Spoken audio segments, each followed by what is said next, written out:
Okay, everyone, we're going to get started. My name is Julian Nava. I'm a staff attorney with the National Congress of American Indians. I will also be your webinar administrator for today's presentation. On behalf of the National Congress of American Indians, I would like to thank you for attending this particular webinar presentation on Senate Bill 3234, which is titled the Indian Community Economic Enhancement Act of 2016. Now, before we begin this presentation, I'd like to go over some of our webinar features. First, you should see on your screen the PowerPoint for today's presentation. If during the presentation you experience any lag in slide transition, it may be the result of internet connection, so just give it a few seconds to update on your screen.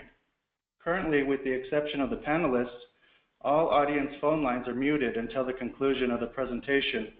But if you would like, you can queue up a question at any time during the presentation, and you can do this by typing in a question inside the box on your webinar control panel.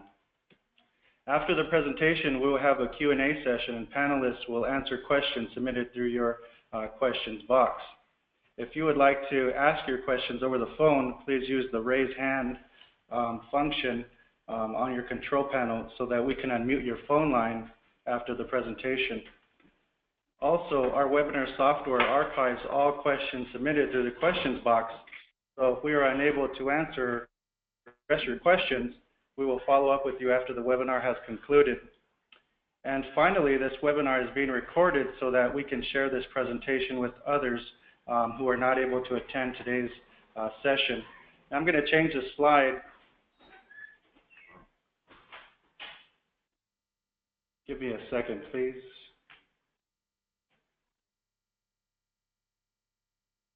Now, what I was talking about is how you can participate today, and here is a brief outline of what you can expect on your control panel. And it shows you the functions on opening and closing your panel, like so. It shows you how to view, select, and test your audio. And one of the important things is to really test your audio pin. So if that's not working, I would recommend to hang up and try calling again. So that's an important step for you to be able to be on the call. In addition, there's the raise your hand function. If you have a question, then we can unmute your phone at the end of the session. Here's the particular box where you can submit text questions, as well as a Q&A at the end of today's session. And like I mentioned before, we'll be recording this particular session for later review. And now I'd like to turn it over to Denise Desiderio, who's our Policy Director here at the National Congress of American Indians. Good afternoon, everyone, and thank you for joining our webinar on this important piece of legislation.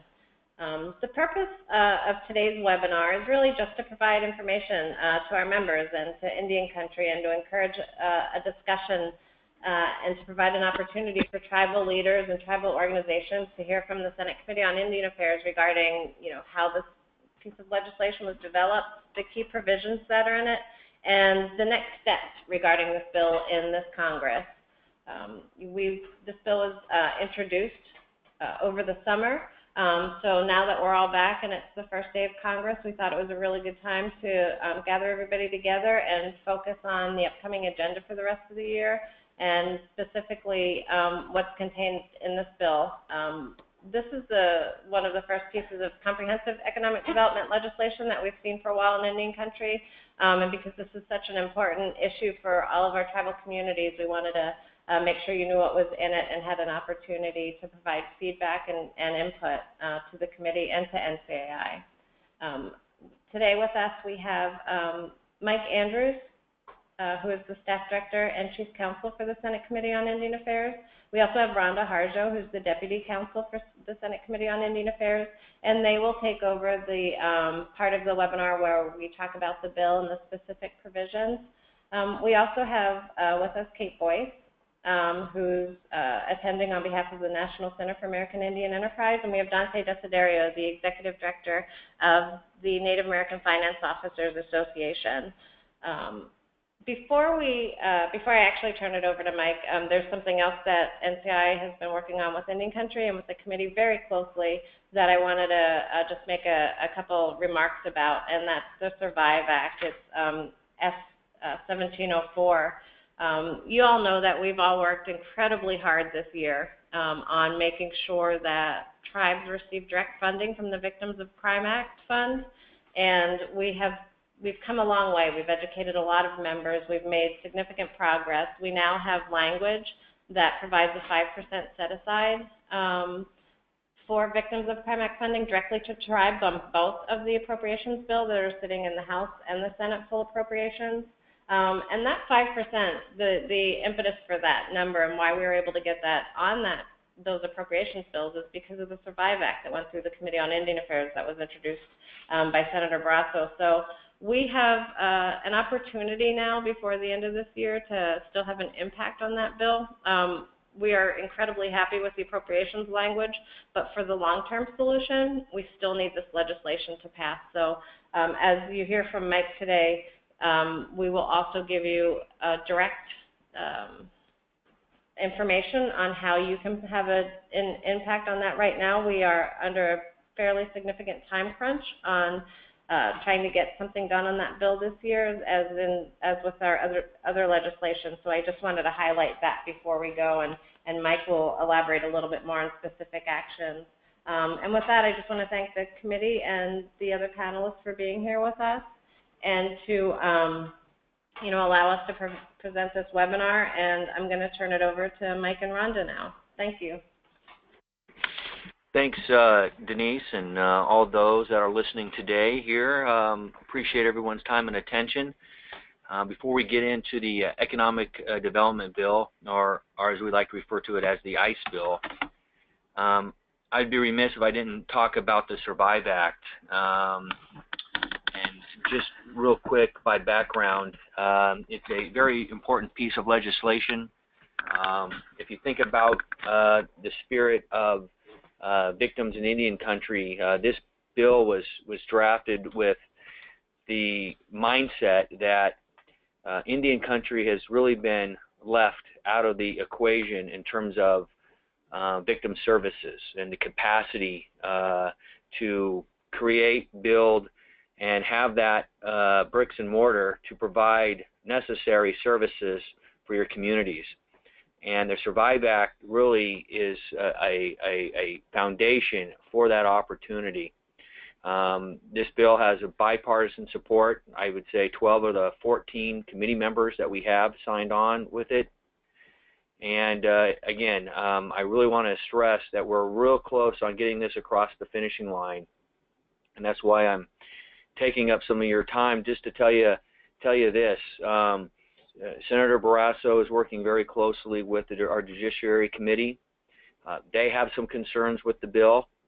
I understand those concerns, and those concerns is the type of money that's being used for victim services. That money is the VOCA fund account. And, I come from the mindset that all monies are taxpayer dollars, and that since Indian Country has been left out of the equation, as I mentioned, I think that the Survive Act at least is a starter that brings Indian Country back in the fold to be treated like any other sovereign community that is dealing with a crisis in their community of crime. And the Survive Act allows tribal communities to utilize the money as they seem fit, not Washington, but tribal flexibility to build those necessary capacity building victim services that would be appropriate for your community. And so we're at the, I would say we're real close on getting this bill out of the Senate. I know over the weekend I received communication that the Judiciary Committee is receiving comments on our bill, and I believe that individual's name is Evelyn Fortier. Her email is evelyn.fortier, F-O-R-T-I-E-R, @judiciary/rep.senate.gov. and I'm sure Denise will be able to provide that email as well. So they're also soliciting comments on that bill. I would ask you to support that and communicate your support accordingly. We're going to need judiciary support for this bill to move. That's just the way things happen. So I think it's important that they hear from you as well the importance of this bill will be for your community. So that's kind of what I wanted to start with.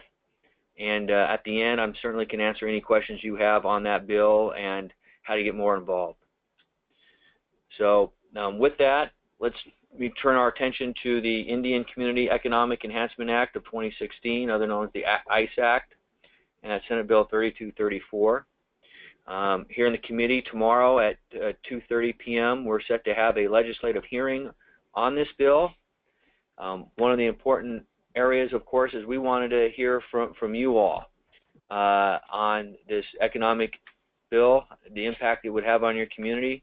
But more importantly, we know with any bill, it's a draft. We know with any bill, these are hard work that had been put in to the four corners of the parameters. We also know we can make this bill better.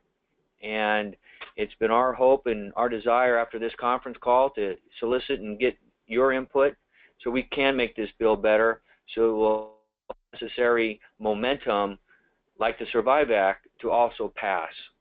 And so we're obviously thankful to NCAI for hosting us and providing us this forum.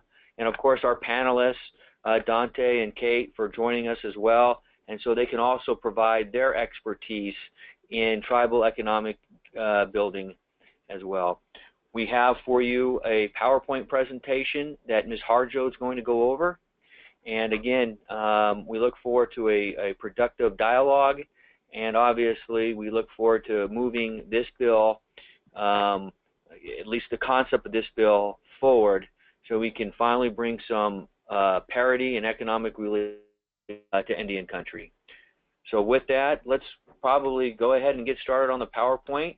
And at this point, I'm going to turn it over to my esteemed colleague, Ms. Harjo. Hi, good afternoon. This is Rhonda.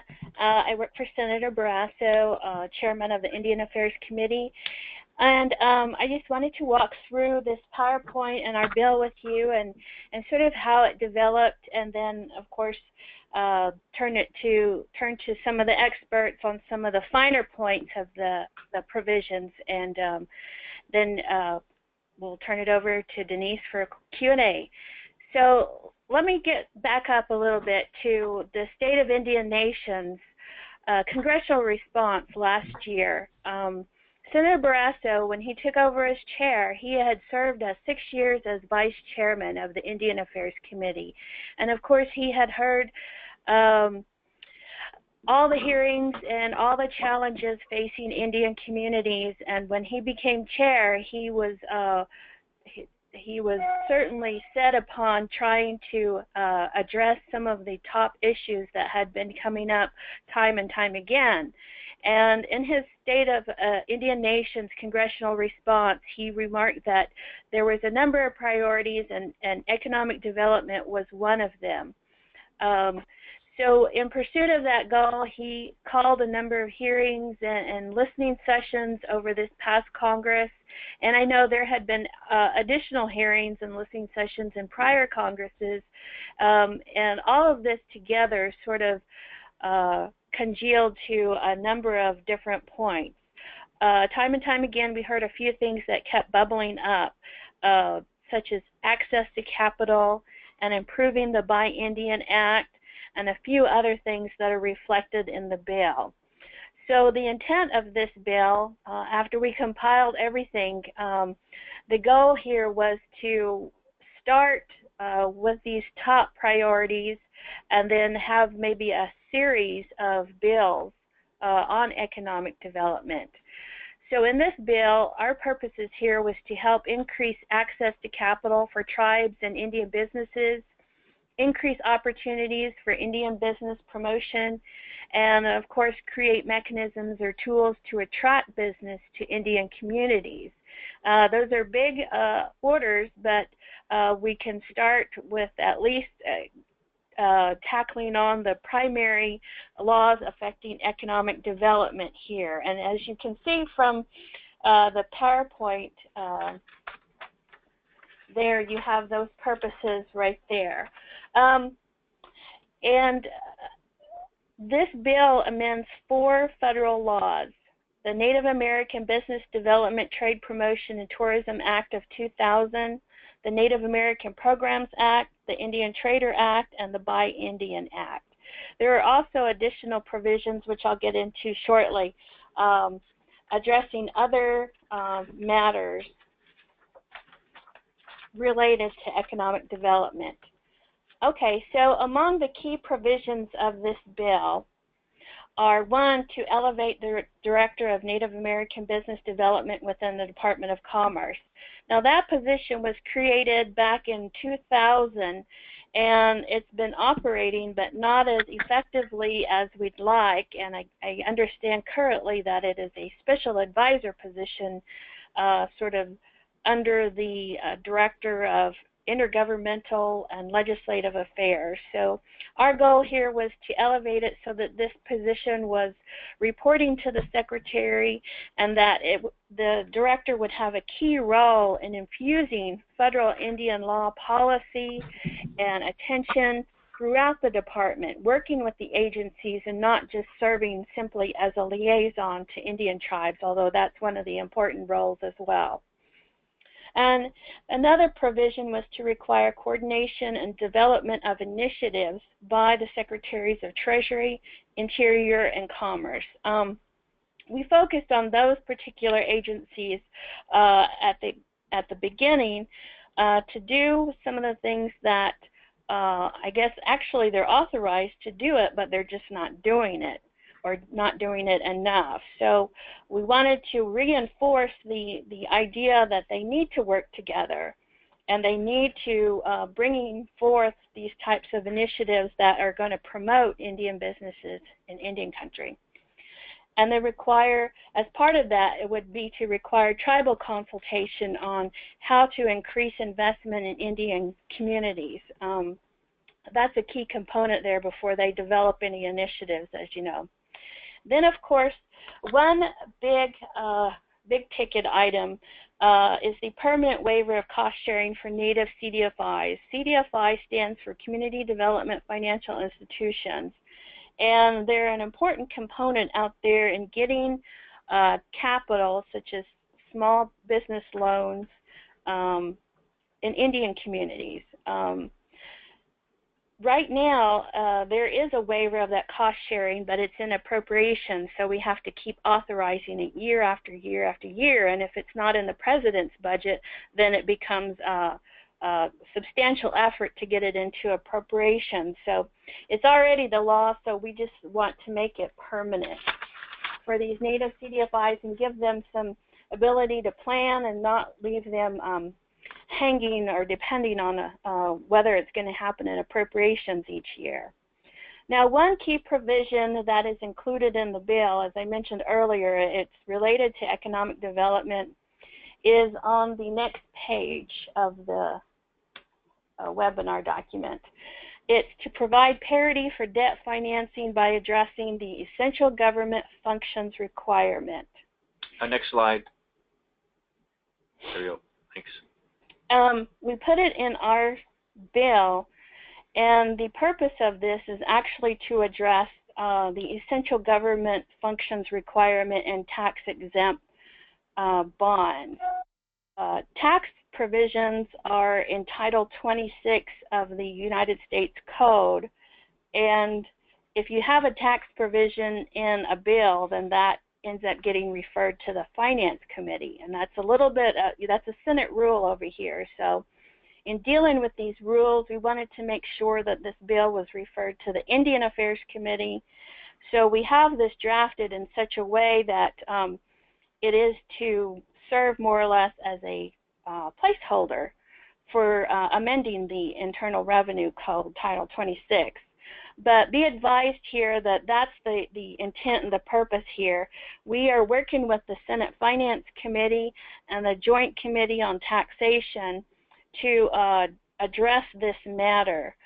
So we'll continue working on that, and what kind of vehicle, if there's a tax package going further during this Congress, then we certainly want to be poised and ready with our cost estimates, with vetting this with the Finance Committee, the Joint Committee on Taxation, and other members on what this is, what it does, how much it costs, and to address any concerns going forward.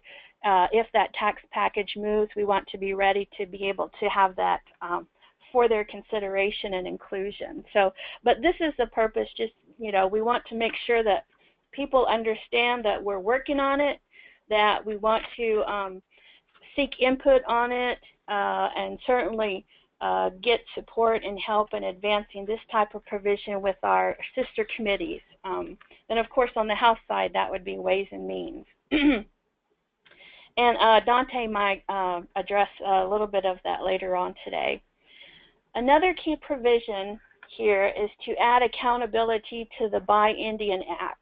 As I mentioned earlier, one of the things that kept coming up was the Buy Indian Act, and the National Center for American Indian Enterprise actually has had several sessions specifically on Buy Indian, and we even had one last year here in D.C. on the Buy Indian Act, at which BIA and IHS participated. One of the things that is concerning to folks here is I guess the perceived conflict, or maybe an outright conflict, with the Section 8A provisions and buying minority. And that was one of the things that we wanted to figure out and to help reconcile. And tomorrow we hope to hear from the BIA on how they've been able to deal with it. They issued regulations in 2013, and we're still getting feedback on how well those regulations work, but some of those provisions we felt were pretty decent, and we incorporated a few of those into our bill from the regulations. But we also want to hear how they've been able to reconcile the Buy Indian Act and the Section 8A. What that does is Section 8A requires them to purchase from certain minority businesses, and the Buy Indian Act, of course, requires them to purchase from Indian vendors. And sometimes the Indian vendors are not 8A vendors, and vice versa. So how do you reconcile that? Who goes first? Who do you pick first, a Buy Indian Act vendor or an 8A vendor? And the BIA, I think, has had that question under consideration. IHS, on the other hand, is not. They are prioritizing 8A vendors over Buy Indian Act vendors. So if the BIA can reconcile it, I guess then we would want to have that under consideration, and how IHS can also reconcile it too. So that's one of the things we're still sorting out in terms of bringing more accountability on the Buy Indian Act. But in addition to that, we wanted to have flexibility to the Indian Trader Act. And that's an old statute, and it basically says the Commissioner of Indian Affairs is the sole authority for issuing business licenses in Indian communities. Now, since it's an old statute, I guess sometimes it might be enforced, sometimes it might not, but we had been approached by a constituent to address the paternalism in that Indian Trader Act. So one of the provisions in the bill is to allow the Secretary to waive those licensing requirements upon request of an Indian tribe. Now, it's up to the Indian tribe to decide whether they are sufficiently regulating it, whether they don't need the Secretary's involvement. It's upon tribal request. So they make those assessments before, there's any type of waiver, and then the Secretary, of course, has to make a determination on that waiver request. But that was the concept, to provide a little bit of flexibility. We are, of course, retaining current law, but just adding that waiver there. Another approach to improving economic development out there was to look at some of the infrastructure, so to speak, for Indian tribes. And I think this has been a theme that has been running for hearings and listening sessions for a number of years.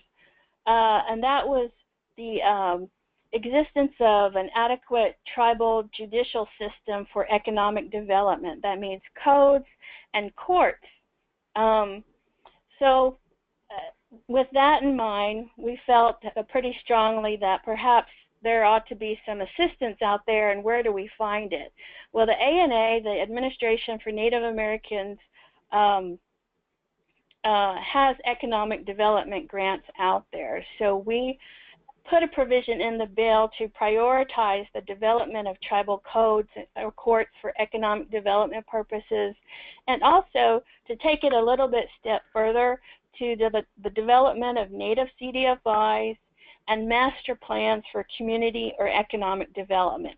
And that was an interesting recommendation we got from a couple of reports, and I think from one of our witnesses in our hearing, that often our federal grants and assistance operates in silos. I mean, I think that's something we're all familiar with, but they need to work together. So in developing tribal master plans, that might lead to trying to, I guess, break down a few of those silos and incorporate better planning into some of these grants. And I think that would be a good example for federal assistance to follow as well. But we'll start with the master plans and the grants for those master plans through the ANA programs. Okay, one of the big provisions in the bill is the establishment of an Indian Economic Development Fund. And the purpose of this fund was to provide for credit subsidies for the BIA Indian Loan Program and the CDFI Bond Guarantee Indian Set-Aside Program. Now, if you're not familiar with these two programs, don't feel bad because they're a little bit wonky, a little bit technical. And both Kate and Dante might be able to provide us with a little better explanation than I can. But just very briefly, the BIA provides Indian loan guarantees for a number of purposes, such as economic development. And basically, a borrower, an Indian borrower, will go out and secure a loan, and then the BIA will guarantee it, basically saying, telling the bank that, well, if the tribe doesn't pay it back, then we will pay it back up to 90% of the loan. So that gives the bank a lot of comfort, and it reduces the risk. And you know, if you reduce the risk on your loans, then you also reduce the the interest rate, and you may be able to also increase the amount that you can borrow there. So when that happens, that means that more people can go out and get loans. So that helps to increase access to capital out there. But the credit subsidy for the BIA Indian Loan Guarantee is limited to $7.5 million in appropriations. Now, $7.5 million, and forgive me if this gets too technical for folks, don't fall asleep on me here, but for each dollar of a credit subsidy, the BIA can guarantee, I think, up to 13 or maybe even $15 million of guarantees, so of the loan. So basically, with $7.5 million, I think the BIA is up to about either 90 million or a little bit more than that of loans that they can guarantee. Not a substantial amount, but it's a good start. And basically, what we wanted to do with the fund was to double it to $7.5 million under the fund for a total of $15 million. So a total of $15 million would basically give us, what, close to $200 million in loans that could be guaranteed. And Kate, you can correct me when I'm wrong whenever you come up to bat. Okay. The CDFI bond guarantee program is a little bit more complicated, but basically it follows conceptually the same idea as the Indian Loan Guarantee Program. The qualified entity goes out and gets and sells the bond and gets it guaranteed by the CDFI. So in the event that this qualified entity does not repay these bonds to the bondholders, then the CDFI steps in.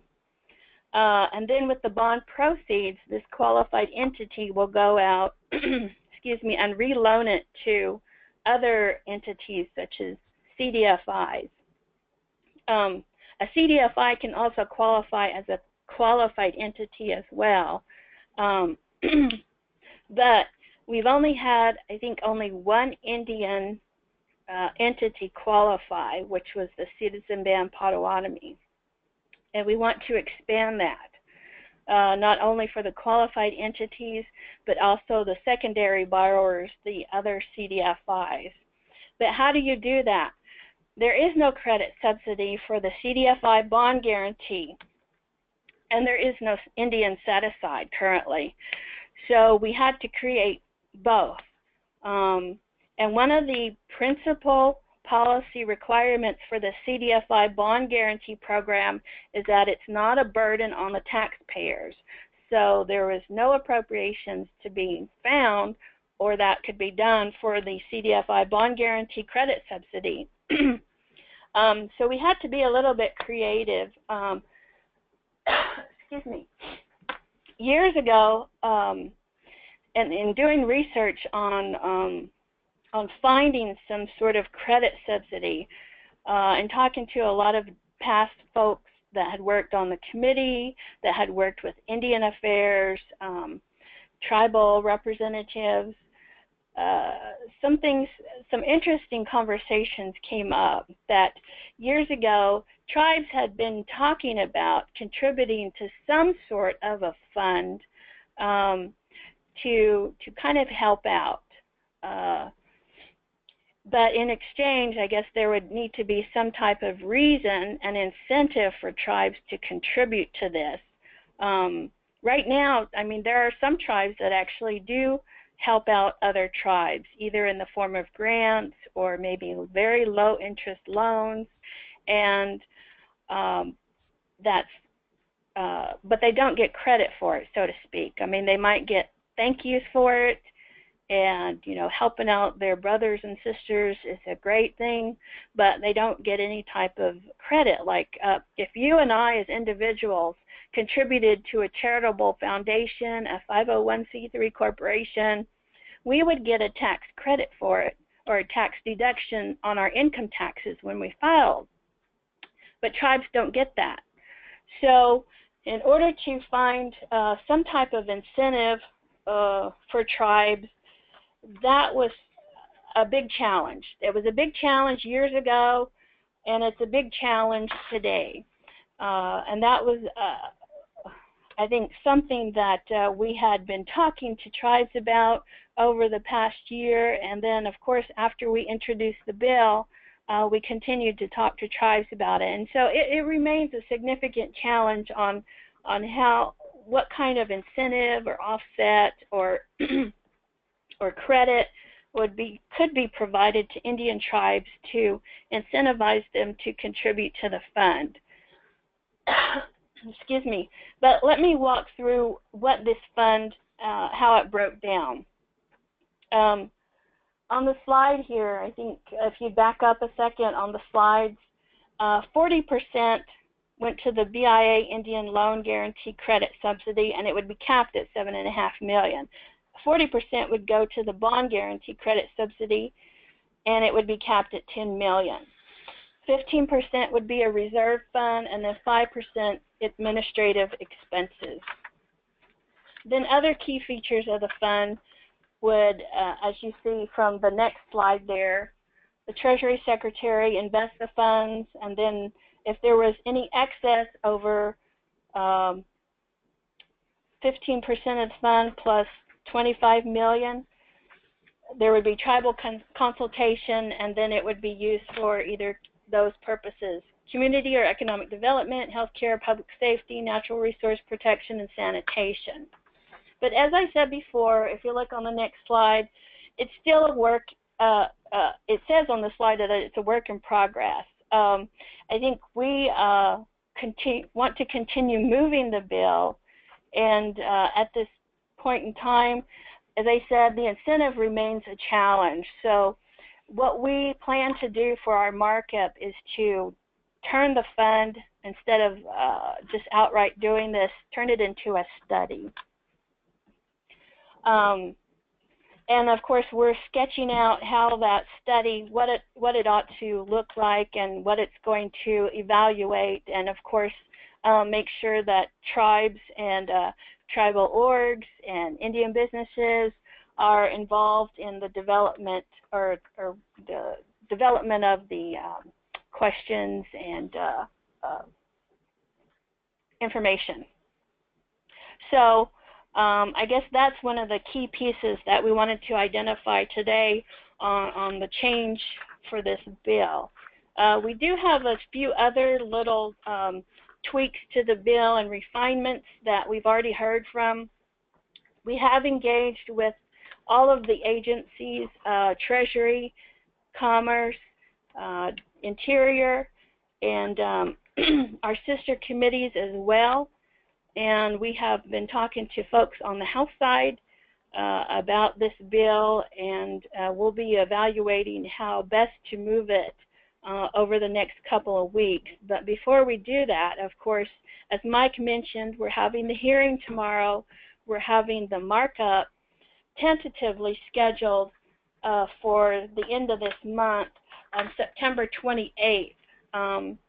So we would certainly encourage you to provide your comments, and if you could, around September 19th, maybe the 20th at the very latest, because we need to evaluate them, vet them, and of course talk to our boss about all the comments and refinements to the bill. So that's procedurally where we're at right now. Mike, if you have anything else to add to that, or if you want to turn it over to Kate and Dante, we have them in the wings. Yeah, thanks, Rhonda. I think you covered that excellence. I think for the remaining time, let's turn it over to Kate and Dante and solicit comments from them, and then I'll leave enough time for questions that the folks would like to raise to us. So Denise, Okay. Dante, or yep, or Kate. Okay, this is Kate Boyce. I'm speaking on behalf of the National Center for American Indian Enterprise Development, and the chairman of the board, Derek Watchman, would have been on the call, but he's on an airplane coming to Washington because he's testifying on this bill tomorrow at the Senate Committee on Indian Affairs legislative hearing. So I think just to cut to the chase, first of all, Rhonda, I thought that was an excellent summary of all of the work that you all have done, and the National Center commends the committee for its hard work and openness and innovative approach to looking at the many years that you noted that the Chairman Barassi and Vice Chairman Tester have listened to people come and talk about problems of access to capital and barriers to economic development in Indian country, and making recommendations, and a number of them are in this bill, so we really appreciate what you've done here. The National Center has been trying to do its part in advancing this agenda by having sessions at its reservation economic summits, training sessions on access to capital, on the Buy Indian Act, on the Office of Native American Business Development at Commerce. And we've had ANA speak, so we've had a lot of these sessions covered, including and Buy Indian Act as well. I guess the main 2 points I'd make is, first of all, we're delighted to have the emphasis on the Office of Native American Business Development at Commerce. That authority has never really been properly implemented. The act was based on what occurred organically at the Department of Commerce in the late 1999 and 2000 to establish a senior advisor on Indian affairs within the Office of the Secretary. And several of the different agencies within Commerce dedicated some of their funding to that office. And so the act was passed, and then nothing happened until 2005. At that point, the Minority Business Development Agency's national director assumed a second hat as the director of the Office of Native American Business Development, hired a Native American to kind of come up with a strategic plan for implementing the office, and all of the National Center, NCAI, and FOA, and other organizations really pushed at the beginning of the Obama administration to convince Secretary Locke to elevate the office. He did appoint a senior advisor on Native American affairs, and I think that senior advisor actually had mostly the Native affairs portfolio to deal with, but since then there's been other who've filled that position who've also had to do either their old job at Census or split their time with intergovernmental relations. And so it's just it's been sort of a haphazard implementation. There's never been a standalone budget, and I think really in addition to this enactment of this legislation, which would really highlight the importance of the office and impose more coordination requirements, which is a very good thing. The office still needs a budget, so we have been pushing along with the other organizations for a couple of years with an effort to try to get the office funded within the departmental management budget in the Commerce Appropriation Bill. So that action could be taken right now, and it needs to be taken. Secondly, I guess the same thing is true for the Indian Loan Guarantee Program. We appreciate all the work that the committee has done to have oversight hearings, special listening sessions, and meetings on this program with bankers and so forth. It's an increasingly popular program amongst bankers. There are more Native bankers and other banks that have been using the loan guarantee program with great success, but it's been oversubscribed for the last 2 years at least. The credit subsidy is insufficient to cover the demand for the private loans, and the Congress can fix this problem immediately by increasing the appropriation for the credit subsidy. We've asked for that to be doubled to $15 million, so that would be an increase of $7.5 million. That's where the Senate Indian Affairs Committee came up with the number, I believe, of $7.5 million to be augmented by this fund. I think the action can be taken immediately in Interior Appropriations, and right now both the House and Senate have increased that fund by $1 million. It's just not sufficient. That only allows for the amount of private sector loan activity to go from about $100 million to $120 million. By doubling it, you could get up to more like $250 million per year in private loan issuances. So we really urge the Congress to look at that. And I guess the last point I would make is in terms of the fund, I'm glad the committee has considered this. You've obviously done a lot of exploration and reaching way back to the statute that was passed and then pocket vetoed, unfortunately, to create an Indian Economic Development Corporation. I believe that was the statute. But in any case, some great thinking has been done here, and more could be done, and that's one of the reasons why we think maybe a study would be helpful to look at incentives that have worked or haven't worked very well in Indian country, what could be done, what kind of incentive could be used to entice, whether it's tribes or other entities who would invest in this fund, what would be the incentive that would entice those investments. So I will stop at this point.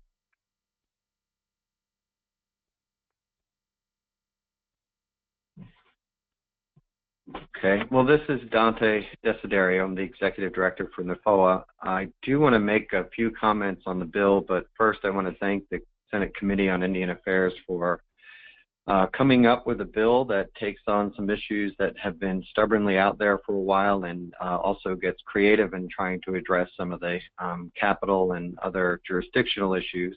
And also thanks to NCAI for hosting this webinar. We just want to go over 3 points really quickly on this bill. The first are the capital issues that Rhonda was addressing. You know, we have seen over the years these great ideas coming out of Department of Treasury or already in existence at Treasury, and they don't translate to tribes. They look good on paper, but when they are put into practice with tribal governments, they pretty much fail to be implemented in our communities for a variety of different reasons. So the low-income housing tax credits doesn't address our dramatic housing needs. The new market tax credits, it's $5 billion, and we get a drip every couple of years on that fund. And we also have been left out of the CDFI bond guarantee program. There are other programs like the loan guarantee at BIA and also the loan guarantees over at USDA that can work a lot better, or at least be coordinated a lot better. So if you're looking at some of these issues, we've been trying to come up with these creative solutions for years. But like Rhonda said, the things like the $750 million bond guarantee has no appropriations to absorb any losses. So they look for collateral to support any loans they're giving, and that meant that they would look towards land as the preferred form of collateral. And of course, that never worked for Indian country. So, you know, we're forced to come up with a creative solution on our own to be able to have Department of Treasury accept the backing of tribal government revenue instead of, you know, a physical asset. And they're not really that willing to go in that direction. So all of these good programs really spell out different ways of Indian country taking on the role of being a development bank for Indian country, which is sorely needed.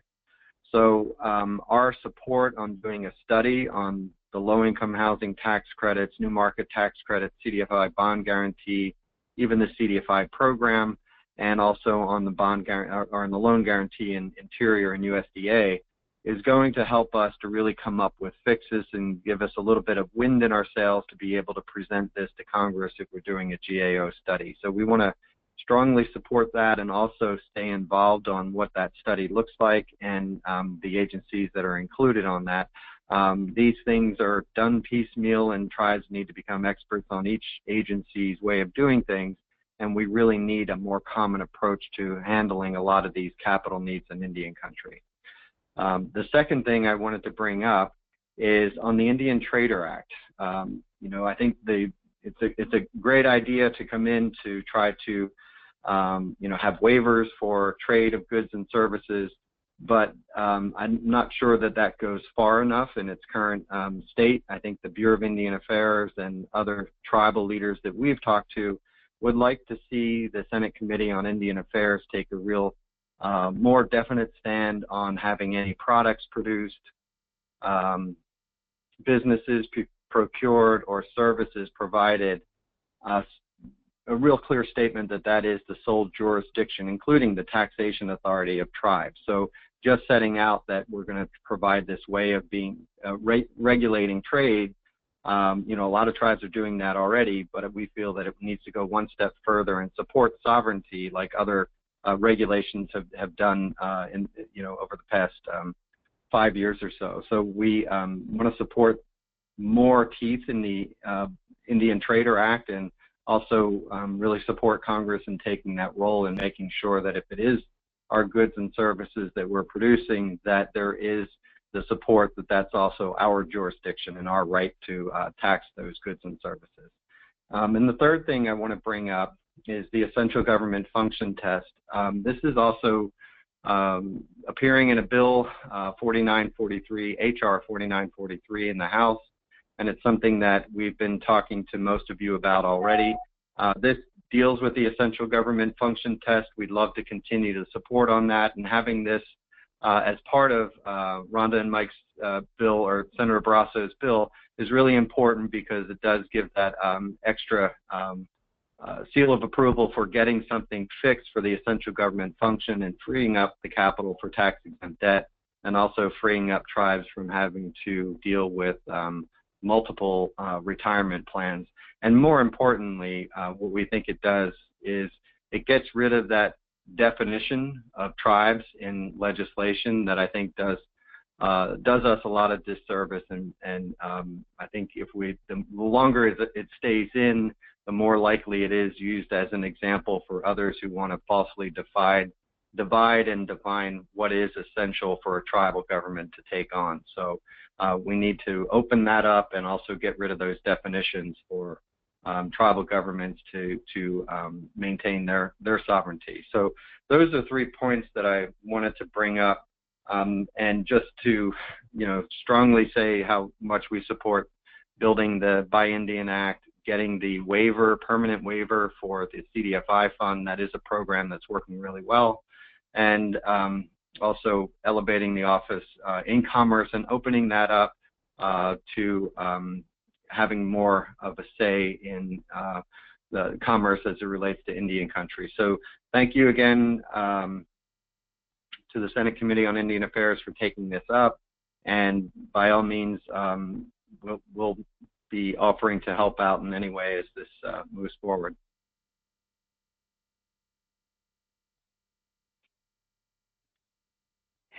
Okay, Denise. If you guys have more comments or questions, I guess we'll turn it over to you. Yeah, we can open it up to questions, so feel free to either provide a question in the question box on your panel, or raise your hand on the control panel as well, so we can identify you and your question.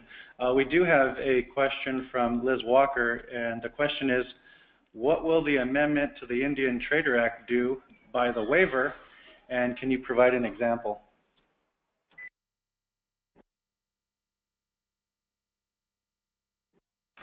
Okay, thank you, Liz. Hey, glad you're back, and welcome back to DC. On the amendment to the Buy Indian Trader Act, did I say Buy Indian Trader Act? It was just Indian Trader Act, right? Right. Okay. All of these statutes are starting to blur together for me. On the Indian Trader Act, right now, under current law, the commissioner has the sole authority, the supreme authority to issue licenses in Indian communities. I'm sort of paraphrasing the statute poorly, but essentially that's it.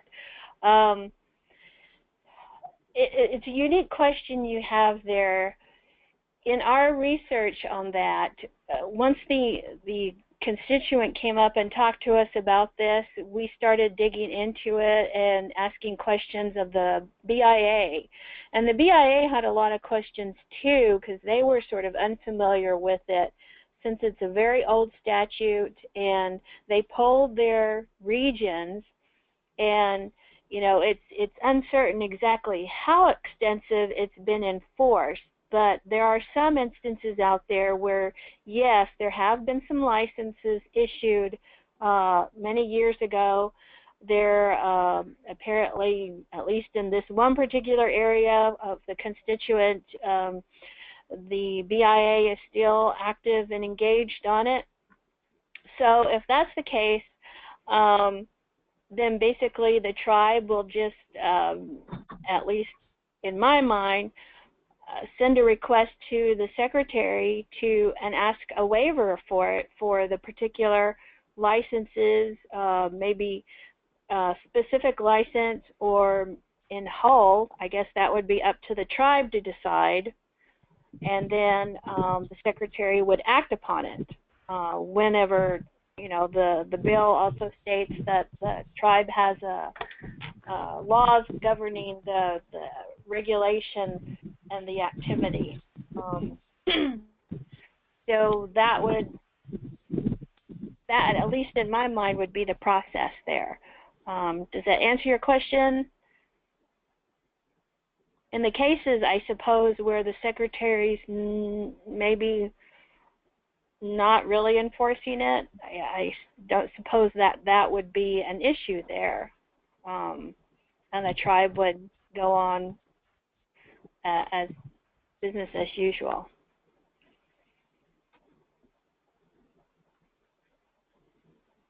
Okay, next question. Let's go to Rob Porter, and I'm going to unmute Rob's line, so let's see if he can chime in.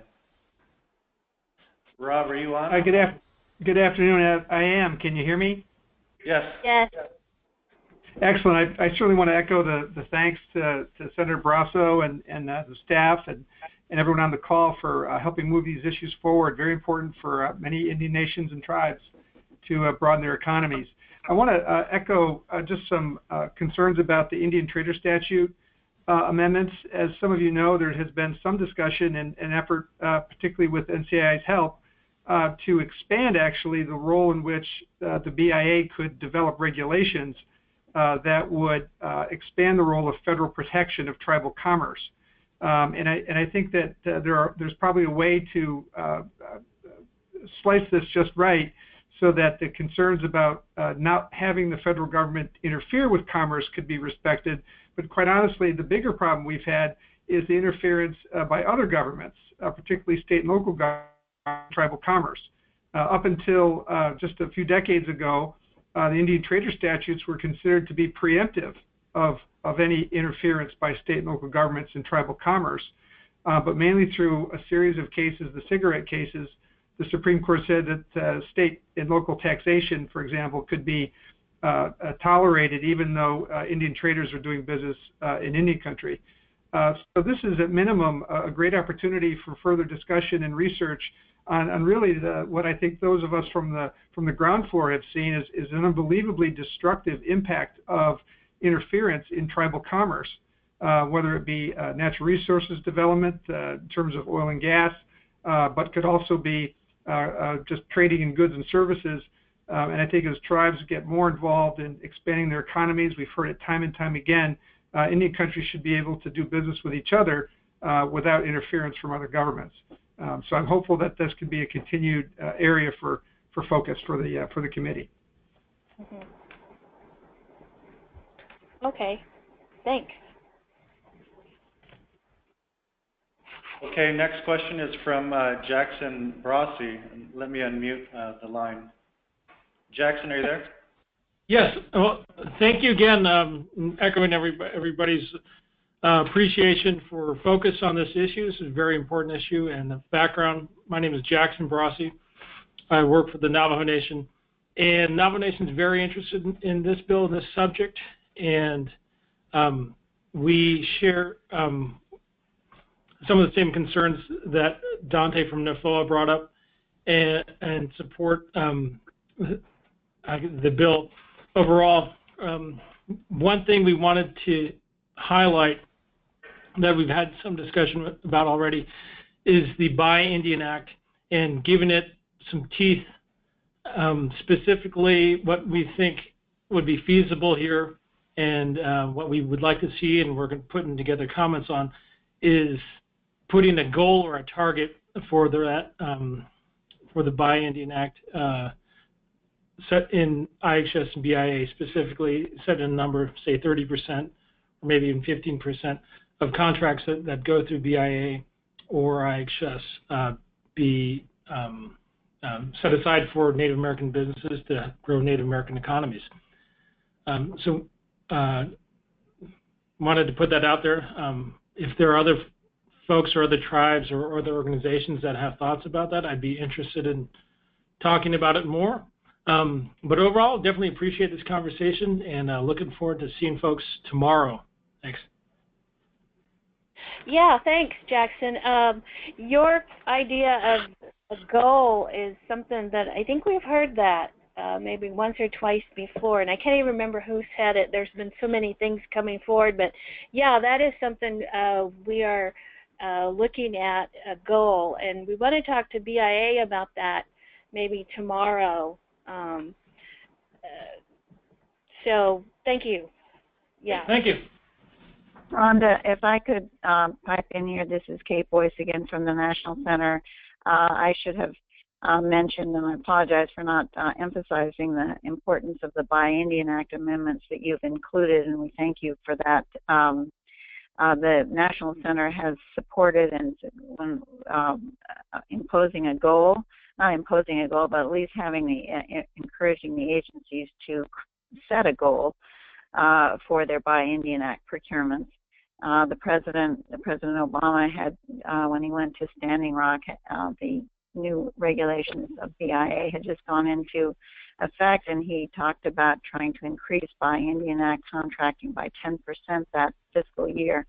So a kind of goal was set out there, but it really does need to be established, and it would be great if the authority for the Buy Indian Act were extended beyond BIA and IHS. Interior has tried to do that to some extent, and we encourage them to do that.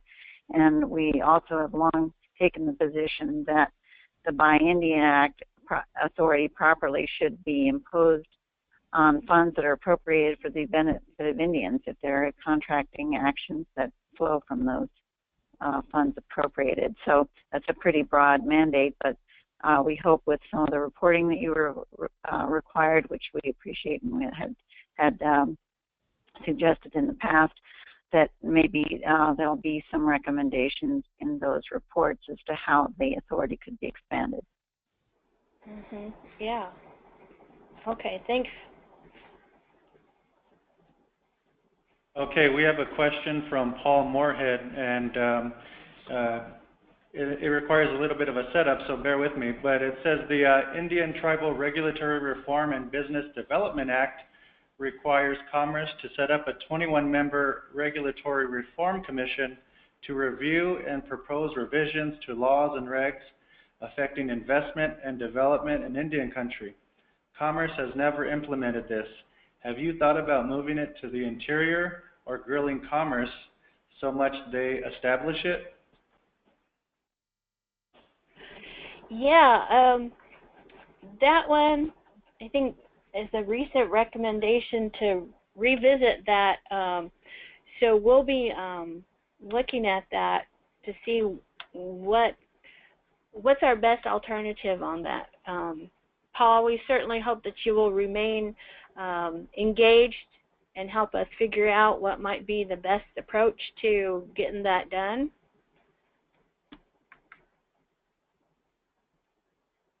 And as I said before, since we're marking this up, unless something changes, we're looking at September 28th. So things, we hope to have language, comments, recommendations no later than the 19th. That's sort of putting us, cutting it close, but the 19th, if y'all can do that, that would be great.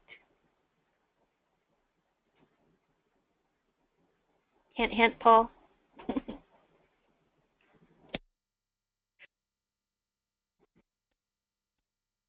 Okay. Julian, did I get cut off or something? Oh, you're still on. Okay, we have one more question from William Micklin, and it says that our request would be the only amendment to the Indian Trader Act be affirmation of federal law preemption over state law that affirms tribal jurisdiction and taxation authority. Tribal government tax authority would be the foundation for tribal economic development, and the tribal tax authority is fully restored. So I guess that's his recommendation. Oh, okay. Thank you. So it looks like that's the end of our questions. Awesome. Well, I certainly appreciate NCAI, and Mike had to run off for a meeting with Senator Barassi at 2 o'clock and a teleconference with Representative Cole, so there's a lot of things in the mix right now, and we're back in session pretty soon, and certainly invite everybody to provide comments or further comments in writing and recommendations through the 19th, and then we will march forward, and certainly want to express our appreciation to NCAI for hosting this call and for everybody that's commented today, and we'll work together on advancing this bill as quickly as we can. So please stay in touch and stay engaged, and if there's any other questions, you have our contact information, Mike and Rhonda, on this webinar document, so please feel free to weigh in and stay in touch. Thank you.